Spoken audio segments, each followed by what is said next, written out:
Hi guys, ඉතින් ඔයාලට කොහොමද? ඉතින් ගොඩ දවසකින් තමයි වීඩියෝ එකක් ගේන්නේ. ඉතින් ඒකට හේතුව මට පොඩි වැඩ ටිකක් තිබුණා මේ දවස් ටිකේ. ඉතින් අපි බලමු ඉස්සරහට එක දිගට වීඩියෝස් ගේන්න. ඉතින් මම අද ඔයාලට කියලා දෙන්නේ ඔයාලගේ ලැප්ටොප් එකේ එහෙම නැත්නම් ඔයාලගේ කම්පියුටර් එකේ ගේම්ස් ප්ලේ කරද්දී එහෙම නැත්නම් වෙන වැඩක් කරද්දී ඔයාලගේ FPS එක ඩ්‍රොප් වෙන එක ෆික්ස් කරගන්නේ කොහොමද කියලා. ඉතින් ඒත් එක්කම ඔයාගේ කම්පියුටර් එක එහෙම නැත්නම් ලැප්ටොප් එක ස්පීඩ් අප් කරගන්න විදිහත් මම අද ඔයාලට කියලා දෙනවා. ඉතින් අනිවාර්යෙන් මතක් කරන්න ඕන දෙයක් තමයි ස්කිප් නොකර වීඩියෝ එක බලන්න. ඉතින් මේක ස්කිප් කරලා ප්‍රශ්න එන්න පුළුවන්. ඒක නිසා අනිවාර්යෙන්ම ස්කිප් නොකර වීඩියෝ එක බලන්න. ඒත් එක මතක් කරනවා channel එකට අලුත් කෙනෙක් නම් ඔයාලට පුළුවන් මගේ channel එක subscribe කරලා මාත් එක්ක එකතු වෙන්න. ඉතින් bell icon එක click කරලා තියාගන්න අමතක කරන්න එපා. මේ වගේ වීඩියෝස් ඔයා ගාවටම ගෙන්න ගන්න. ඉතින් වැඩි කතා නැතුව අපි යමු වීඩියෝ එකට කොහොමද මේක කරන්න කියලා බලන්න.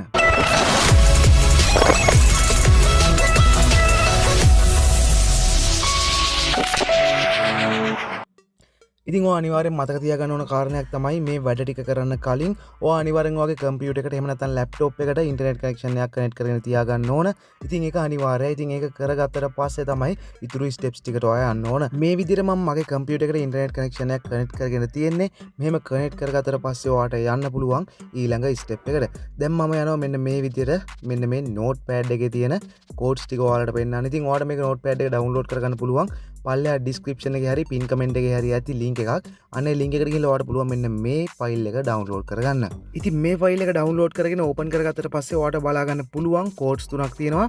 ඉතින් මේ කෝඩ්ස් තුනෙන් තමයි අපි ඉස්සරහට ගේමක් ගහන්න යන්නේ. ඉතින් අපි යමු පළවෙනි කෝඩ් එක යූස් කරලා ඔයාලගේ ලැප්ටොප් එකේ එහෙම නැත්නම් කම්පියුටර් එකේ ultimate performance power plan එකක් enable කරගන්න විදිය බලන්න. ඉතින් ඔයා මෙන්න මේ විදිහට search කරගන්න ඕන. මේ විදිහට search කරගෙන මෙන්න මේ setting එකට ගිහිල්ලා මේ මෙතන තියෙන additional power settings කියන එකට යන්න ඕන. ඉතින් ඒකට ගියාට පස්සේ ඔයාලට බලා ගන්න පුළුවන් additional power settings තියෙනවා. ඉතින් ඔයාලට මෙතන බලා ගන්න නැහැ ultra power plan එකක්.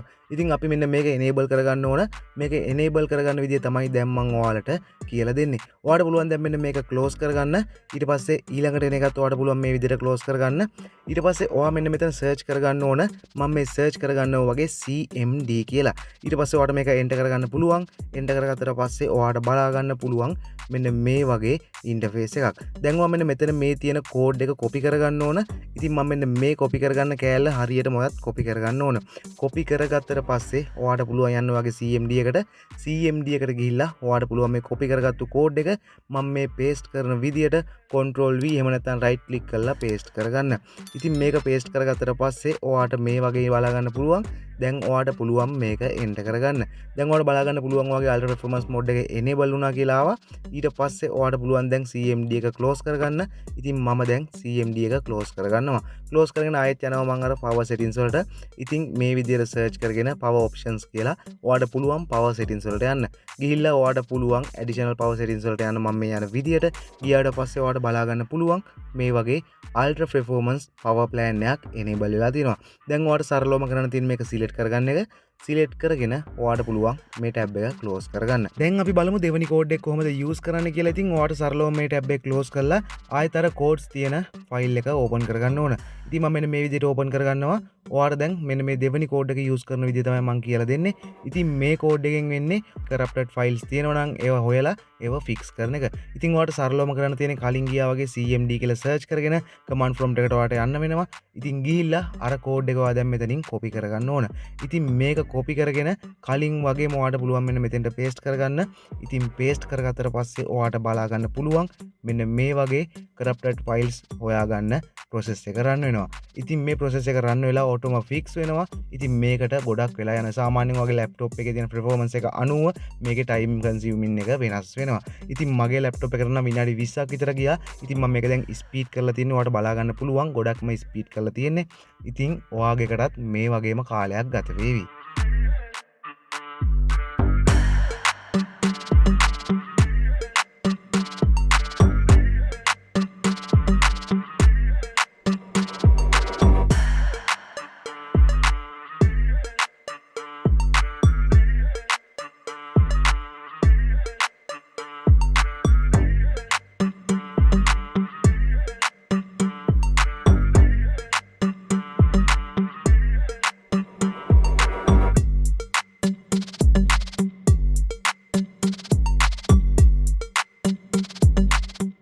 ඉතින් ඔයාලගේ ලැප්ටොප් එකෙත් මෙන්න මේ විදිහට මේ කෝඩ් එක රන් වෙලා ඉවර වෙලා ඔයාලගේ ෆයිල්ස් ෆික්ස් වුණාට පස්සේ ඔයාලට පුළුවන් ඊළඟ කෝඩ් එකට යන්න. ඉතින් මෙන්න මේ විදිහට මේ කෝඩ් එකට ගිහිල්ලා ඔයාලට පුළුවන් මේ කෝඩ් එක කොපි කරගන්න.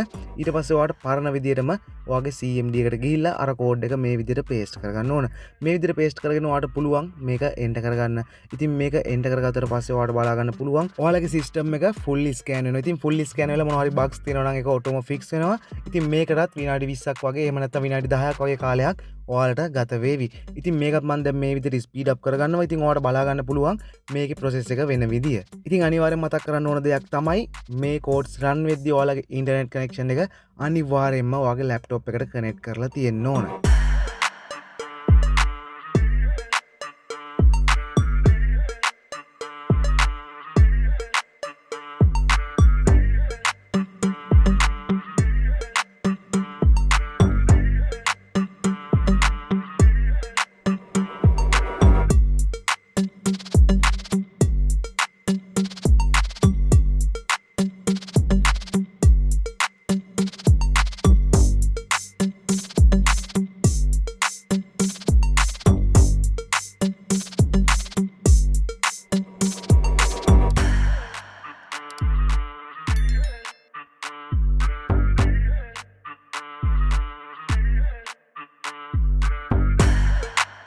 හරි ඉතින් ඔයාලට මේ විදිහට කෝඩ් එක ටික වෙලාවක් රන් වෙලා ඉවරුණාට පස්සේ බලා ගන්න පුළුවන් ඔයාලගේ සිස්ටම් එක ෆික්ස් වෙනවා.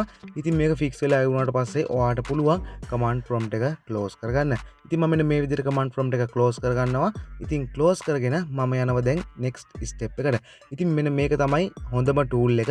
ඉතින් මේක යූස් කරලා පුළුවන් ඔයාලගේ ලැප්ටොප් එකේ ස්ලෝ එක ගතිය ඒ වගේ මේ FPS ඩ්‍රොප් වෙන එක ෆික්ස් කරගන්න. ඉතින් දැන් බලා ගන්න පුළුවන් ඔයාලට කොහොමද මේ ටූල් එක ඩවුන්ලෝඩ් කරගන්න කියලා. ඉතින් ඔයාලට සරලවම ඔයාගේ වෙබ් බ්‍රවුසර් එකට යන්න තියෙන්නේ. වෙබ් බ්‍රවුසර් එකට ගිහිල්ලා ඔයා සර්ච් කරගන්න ඕන C cleaner කියලා. ඉතින් මේ විදිහට සර්ච් කරගත්තට පස්සේ ඔයාලට මෙන්න මේ වගේ රිසල්ට් එකක් බලා ගන්න පුළුවන්. ඉතින් උඩින් මෙන රිසල්ට් එක ඔයා ක්ලික් කරගන්න ඕන. ඒක ක්ලික් කරාට පස්සේ ඔයාලට මෙන්න මේ වගේ වෙබ්සයිට් එකක් බලා ගන්න පුළුවන්. ඉතින් ඔයාලට උඩින්ම බලා ගන්න පුළුවන් for home කියලා එකක්. ඔයා අන්න ඒක සිලෙක්ට් කරලා මෙන්න මේ deflaggler කියන එක සිලෙක්ට් කරගන්න ඕන. ඒක සිලෙක්ට් කරාට පස්සේ ඔයාලට බලා ගන්න පුළුවන් මෙන්න මේ වගේ ඉන්ටර්ෆේස් එකක්. දැන් ඔයාලට බලා ගන්න පුළුවන් download free version කියලා එකක්. ඔයා මෙන්න මේක ක්ලික් කරලා මේ setup file එක download කරගන්න ඕන. ඉතින් මම කලින් download කරගත්තු නිසා දැන් download කරගන්න යන්නේ නැහැ. ඉතින් ඔයාලට පුළුවන් ඒක download කරගන්න. ඉතින් මම මෙන්න මේ විදිහට download කරගත්තු file එක run as administrator කියන එක දීලා run කරගන්න. ඉතින් run කරගත්තට පස්සේ ඔයාලට බලා ගන්න පුළුවන් මෙන්න මේ වගේ setup file එක open වෙනවා. ඉතින් ඔයාලට සරලවම කරන්න තියෙන්නේ මෙතන install කියන එක select කරගන්න. install කියන එක select කරගත්තට පස්සේ ඔයාලට බලා ගන්න පුළුවන් මේ වගේ setup එක install වෙනවා. ඉතින් මේක තප්පර කීපයක installation එකක් තියෙන්නේ. ඉතින් ඔයාලට සරලව මේක install කරගන්න පුළුවන්. දැන් ඔයාලට මෙතන මේ run deflaggler කියන එක select කරගන්න ඕන. ඒක දුන්නට පස්සේ ඔයාලට මේ වගේ බලා ගන්න පුළුවන්. ඉතින් ටික වෙලාවක් ගියාට පස්සේ ඔයාලට මේ වගේ ඉන්ටර්ෆේස් එකක් බලා ගන්න පුළුවන්. ඉතින් ඔයාලට පුළුවන් මේ ටූල් එක යූස් කරලා ඔයාලගේ ලැප්ටොප් එක ස්පීඩ් කරගන්න.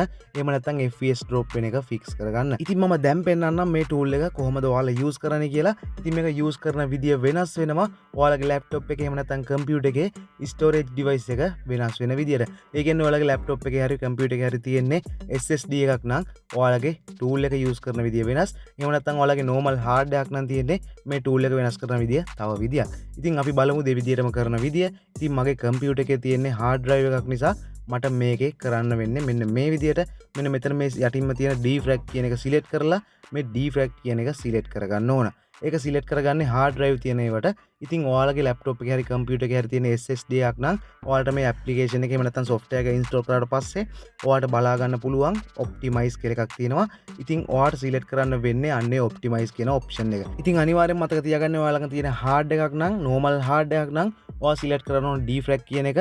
ඔයාලගේ SSD එකක් නම් තියෙන්නේ අනිවාර්යෙන්ම optimize කියන එක තමයි select කරගන්න ඕන. ඉතින් ඊට පස්සේ ඔයාලට පුළුවන් ඔයා select කරගත්තු එක click කරගන්න සරලවම click කරගත්තට පස්සේ ඔයාලට බලා ගන්න පුළුවන් මේ tool එක run වෙනවා. ඉතින් ඔයා අනිවාර්යෙන් මතක තියාගන්න hard එකක් නම් ඔයා select කරගන්න ඕන defrag. එහෙම නැත්නම් ඔයාලගේ SSD එකක් නම් තියෙනවා අනිවාර්යෙන්ම select කරගන්න ඕන optimize කියන option එක. ඉතින් මේ දෙක පටලවා ගන්න එපා අනිවාර්යෙන්ම. ඉතින් හරි විදියට මේක enter කරගන්න ඕන.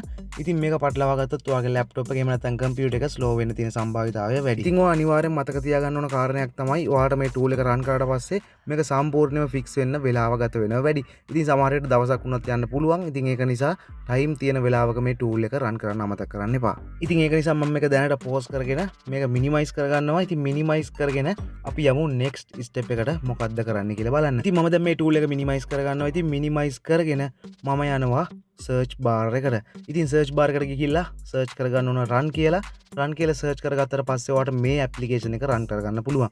දැන් ඔයා මෙතන ටයිප් කරගන්න ඕන ටෙම් කියලා. ඉතින් මම කලින්ම ටයිප් කරගත්ත ටෙම් කියලා ටයිප් කරගෙන ඔයාලට පුළුවන් මෙතන ඕකේ කියන එක සිලෙක්ට් කරගන්න. ඉතින් මෙන්න මෙතනට ආවට පස්සේ ඔයාලට බලා ගන්න පුළුවන් වෙනවා ෆයිල් ගොඩක්. ඉතින් මගේ ෆයිල්ස් බලා ගන්න විදියක් නැහැ. මොකද මම කලින් මේක ඩිලීට් කරගත්තා. ඉතින් ඔයාලට කරන්න තියෙන සරලවම control A ගහලා shift එකයි delete එකයි දීලා මේ ෆයිල්ස් ඔක්කොම එකපාරට ඩිලීට් කරගන්න. ඊළඟට ඔයා ආයෙත් යන්න ඕන වගේ රන් එකට ගිහිල්ලා ඔයා ටයිප් කරගන්න ඕන කලින් ටයිප් කරපු තැන free fetch කියලා. ඉතින් මම මෙන්න මේ විදිහට free fetch කියලා ටයිප් කරගන්නවා.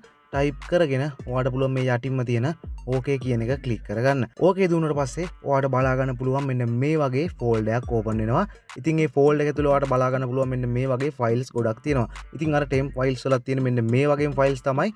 ඉතින් මේ ෆයිල්ස් ටික control A ගාලා select කරලා ඔයාලට පුළුවන් shift එකයි delete එකයි දීලා මේක delete කරගන්න. ඉතින් මේ විදිහට ෆයිල්ස් ටික delete කරගත්තට පස්සේ ඔයාලට පුළුවන් ඔයාගේ laptop එක එහෙම නැත්නම් ඔයාලගේ computer එක restart කරගන්න. ඉතින් restart කරලා අනිවාර්යෙන් try කරලා බලන්න මේක. ඉතින් ඔයාලට බලා ගන්න පුළුවන් පැහැදිලි වෙනසක්. ඉතින් ඒක නිසා මේක අනිවාර්යෙන් try කරන්න. try කරලා comment එකක් දාගෙන යන්නත් අමතක කරන්න එපා. ඉතින් ඒ වගේම අමතක කරන්න එපා subscribe කරලා මට support එකක් දෙන්න. ඉතින් මේ වගේ videos තවදුරටත් ඕන නම් ඔයාලට පුළුවන් පල්ලෙහා comment section එකේ comment කරගෙන යන්න. ඉතින් මම අදට ගිහින් එන්නම්. මේ වගේ තවත් වීඩියෝ එකකින් තවත් දවසක හමු වෙමු.